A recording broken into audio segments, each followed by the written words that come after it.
Hi everyone, today we're going to talk about vitamin E and its role in addressing iron overload in the liver as well as mitigating inflammation as a result of this iron overload. We're going to talk about some different papers in the research talking about how vitamin E influences our body's usage of iron as well as how it addresses the damage that results from the inflammation caused by iron overload. A lot of the papers are being used to address patients who undergo blood transfusions often.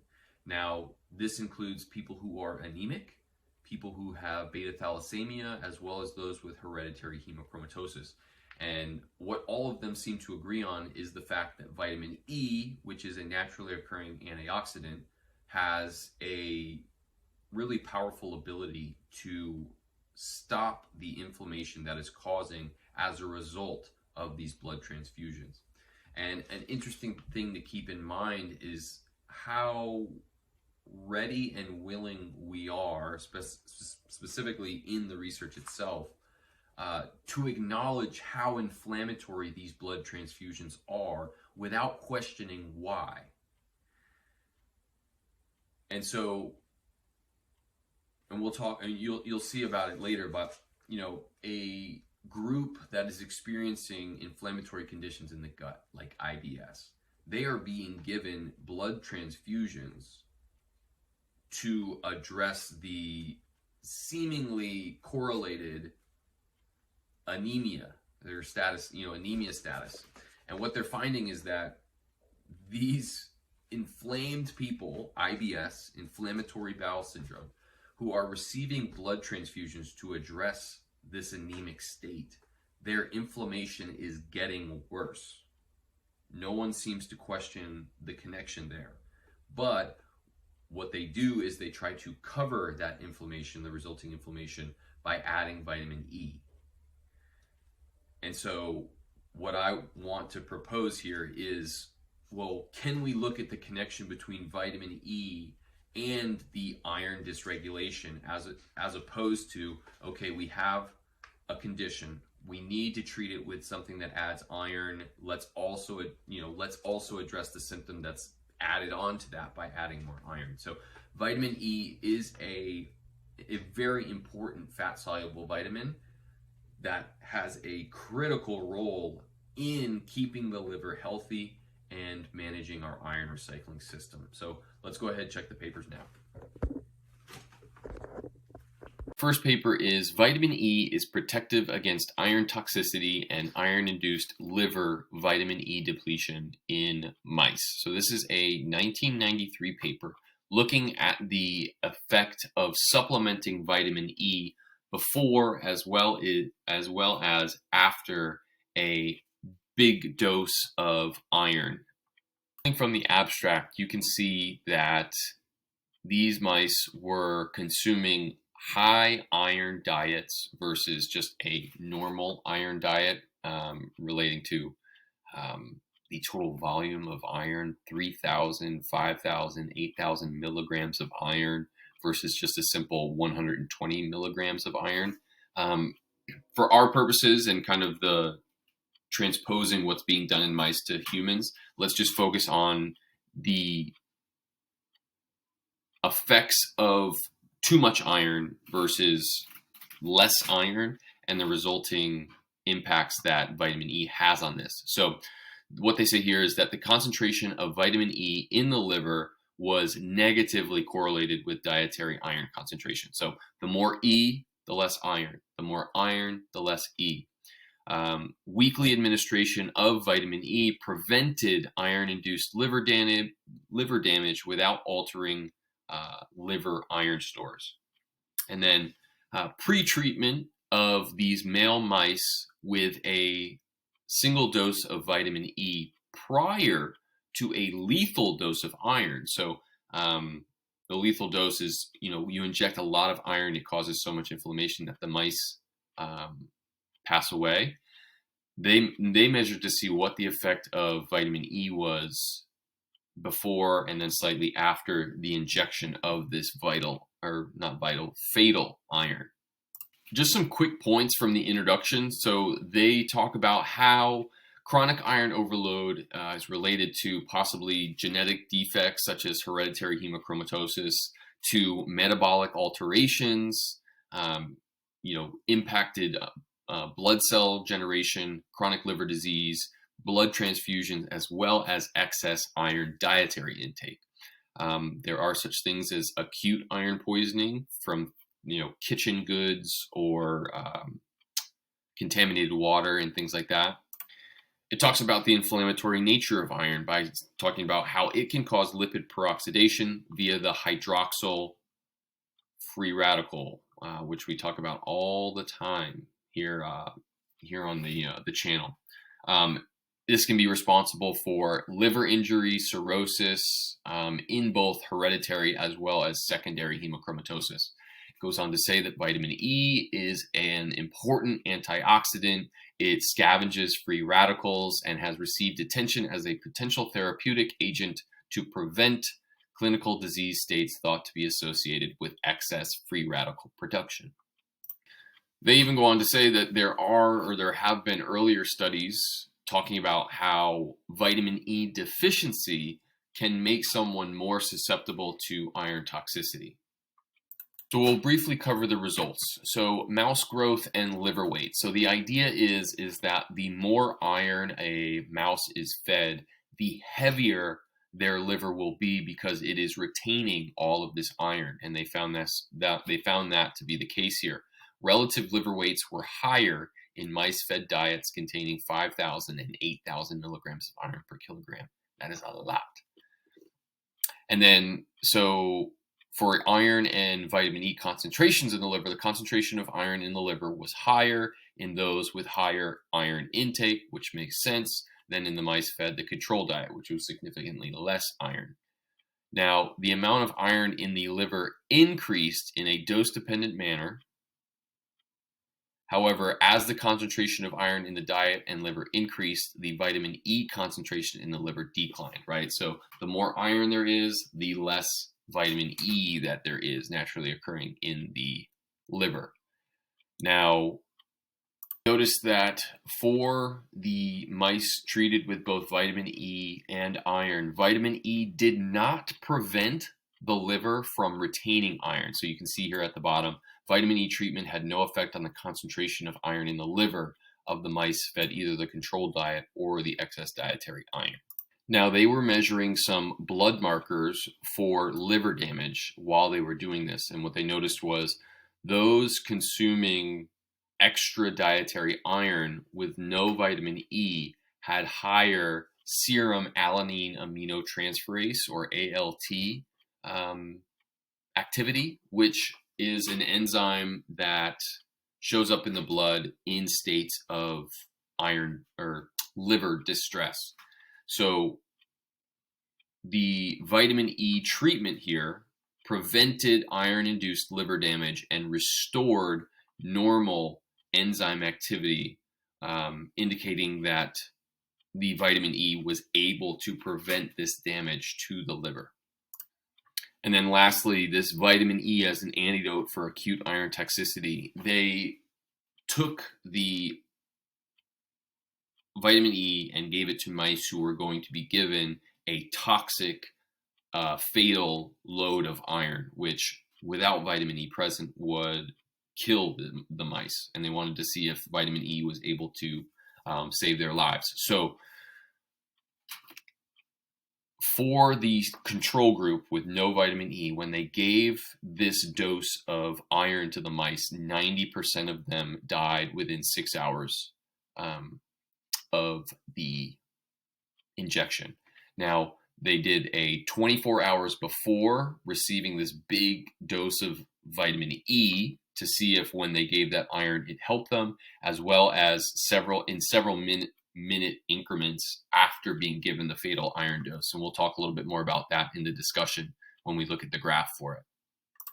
So here's that graph that it was mentioning, talking about how the vitamin E saved the mice from a fatal iron dose. So Down here, you have the uncontrolled or the controlled group that did not receive any vitamin E. And you can see there that within an hour, or within a day rather, of being given that iron, only 10% of the mice survived.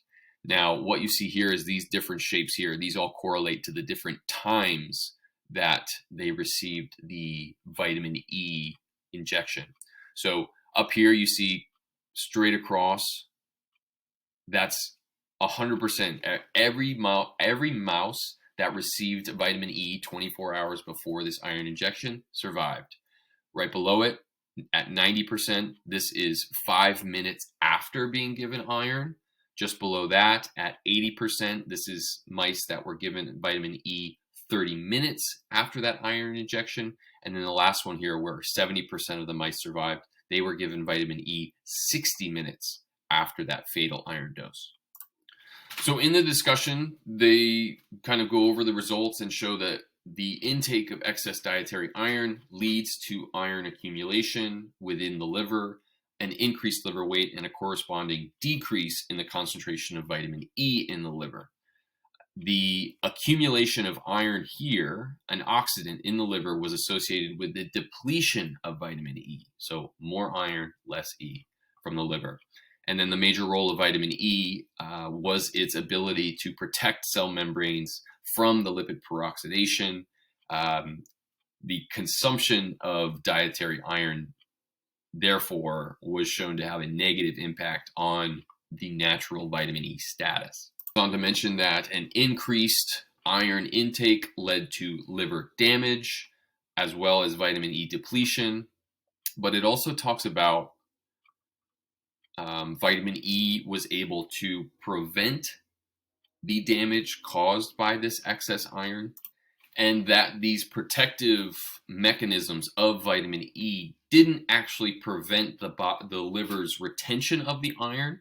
The liver still stored a lot of the iron that was given, but it did not result in any of the negative effects typically associated with iron, which they go into here. So iron overload, we'll see here at the bottom of the page, iron overload is implicated in the etiology of many pathological degenerative disorders in humans.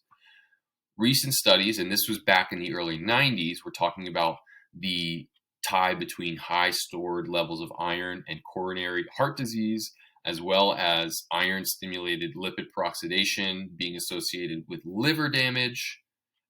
So lots of good information here supporting vitamin E's ability to mitigate the damage caused by iron. They say here, in conclusion, the data presented in the study suggests that iron-induced vitamin E depletion may play a role in iron toxicity, and that vitamin E being supplemented may be a potential antidote for iron toxicity.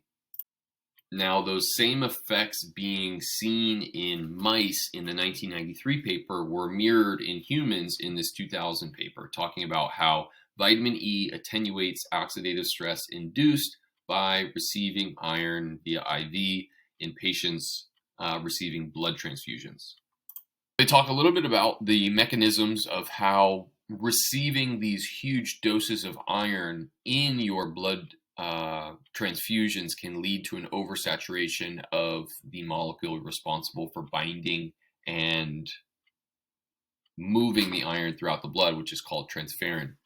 Now, as a result, non-transferrin bound redox active iron might induce lipid peroxidation being that pro-inflammatory cascade resulting in tissue damage that we kind of associate with iron toxicity.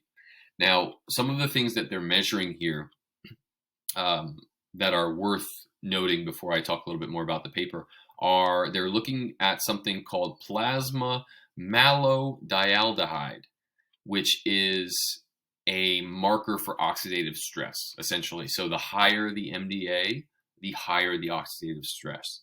They're also using something called bleomycin detectable iron, which is indicating the presence of redox active iron or free iron, which is liable to be reactive and pro-oxidant within the body.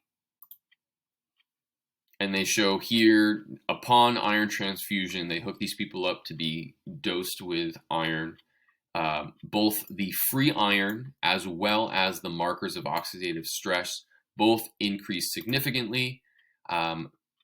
More iron, more oxidative stress. That's a relationship we've come to know and understand. They noted vitamin E supplementation, which led to a big increase in presence of vitamin E in the blood, reduced the oxidative stress, which is the whole point. And again, like I said, it mirrors what was found in that 1993 paper in the mice. So they're saying that even just a single dose of vitamin E is able to attenuate the resulting lipid peroxidation in patients receiving blood transfusions. So there are a few interesting points that were pointed out saying that the baseline oxidative stress markers were significantly higher in patients receiving these blood transfusions than in those that were not receiving the blood transfusions.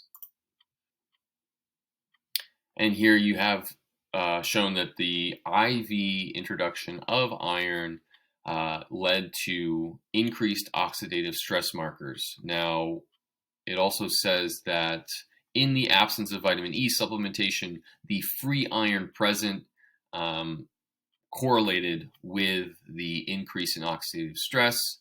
It suggests a pathophysiological relationship between active iron and lipid peroxidation, or that oxidative stress. But in the session with vitamin E supplementation, those plasma oxidative stress concentrations were not significantly related to the iron concentrations. So this exactly mirrors what was seen in the animal trials, in that when you give vitamin E, it doesn't change how much iron is there. It's changing the inflammatory aspects that typically result from having too much iron there. Now, this third paper takes the cake in terms of tying inflammation with iron transfusions and the ability of vitamin E to attenuate that. So in this paper, iron supplementation increases disease activity, and vitamin A ameliorates the effect in rats with this dextran sulfate sodium-induced colitis. So one of the points that they're making here is that inflammatory bowel disease is often associated with iron-deficient anemia, and that oral iron supplementation or IV iron transfusions are required to address that, the anemic condition. It goes on to say, though, however, iron may increase oxidative stress. We've already covered that it has through the Fenton reaction, thus making the disease worse because of the presence of oxidative stress markers. Now, this study was designed to give rats colitis, which is an inflammation of the tissue of the colon. And they were given oral iron supplements to see if it made things better or worse, and then added in vitamin E to see how what effect it had on the resulting inflammation. Now, some quick markers to pay attention to here. They were measuring the inflammation by colonic lipid peroxides, or LPO. So they were able to find that iron supplementation increased disease activity of these rats with colitis by higher histological scores, or more oxidative stress, as well as heavier rectal bleeding. Now, this was associated with an increase in colonic and plasma LPO, which is that marker for oxidative stress.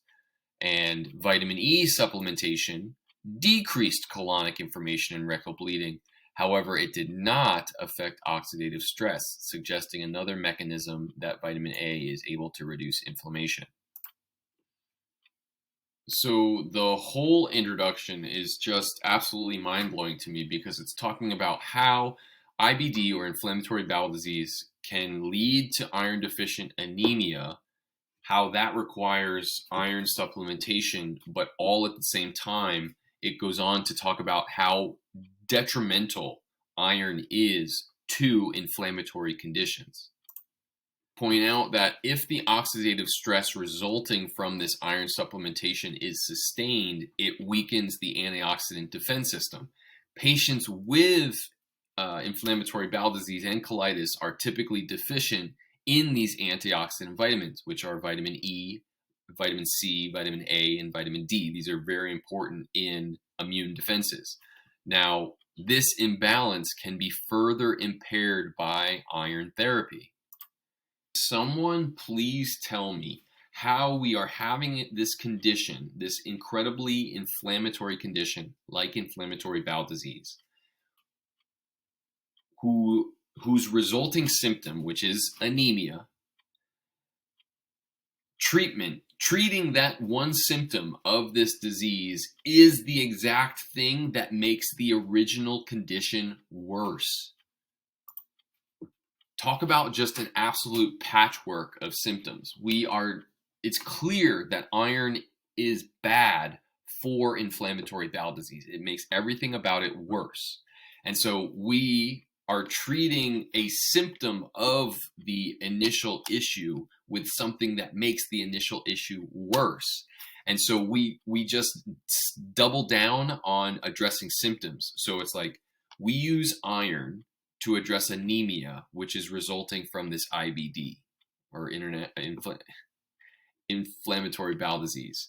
Now, don't you think that there's something going on there in terms of using the antioxidants like vitamin E, vitamin C, what have you, to improve our ability to manage iron and inflammation, which would then in turn address IBD, right? We're adding this extra step, which is just complicating the outcomes. So the introduction acknowledges the power of vitamin E as a potent liposoluble or fat-soluble antioxidant. It has the potential to improve tolerance of iron supplementation and prevent further tissue damage. All right, so vitamin E scavenges reactive oxygen species like hydroxyl radicals. It suppresses that lipid peroxidation and the creation of oxidative stress. This paper does something interesting in this discussion. It goes even further to measure the free radical production in the colon and the waste produced by humans supplementing iron. So it goes into how normally 5 to 10% of dietary iron is absorbed in the upper digestive tract. Even in those experiencing severe anemia, the maximal efficiency of iron absorption is about 40%. So if you are someone supplementing 600 milligrams of ferrous sulfate, of which only about 120 milligrams are actual iron, only about 72 milligrams of elemental iron are actually going to reach your colon to be excreted.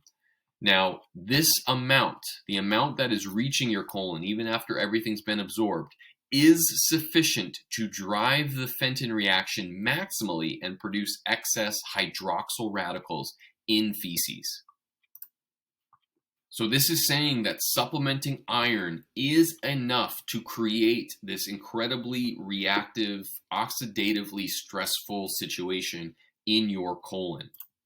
And they even go on to say that one study investigated the effect of iron supplementation in healthy volunteers. Again, what are the metrics for healthy? I'm not sure. But they gave healthy volunteers 120 milligrams of ferrous sulfate daily for 2 weeks. And they found a significant increase in the fecal free radical production. So they had more oxidative stress and more of these free radicals coming out after supplementing a relatively smaller dose of iron. So what they found in this paper was that vitamin E did not affect the levels of the marker for inflammation that they used. However, it did improve the disease state. So let's read this.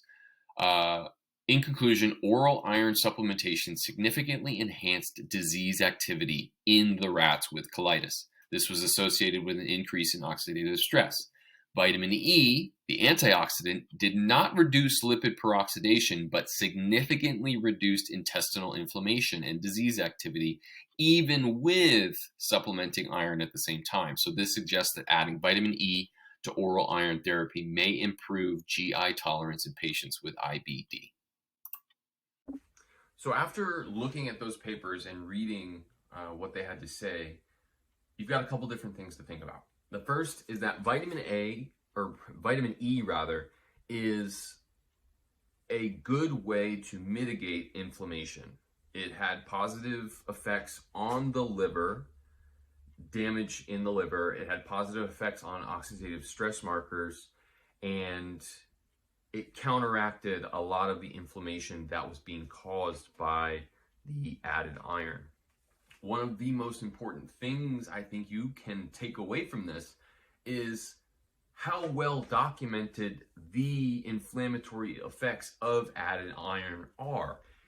Every single one of those papers had plenty of sources and citations talking about the storied effect of iron on the inflammatory cascade, specifically mentioning Fenton's reaction. So it's not like we have no idea that this is happening.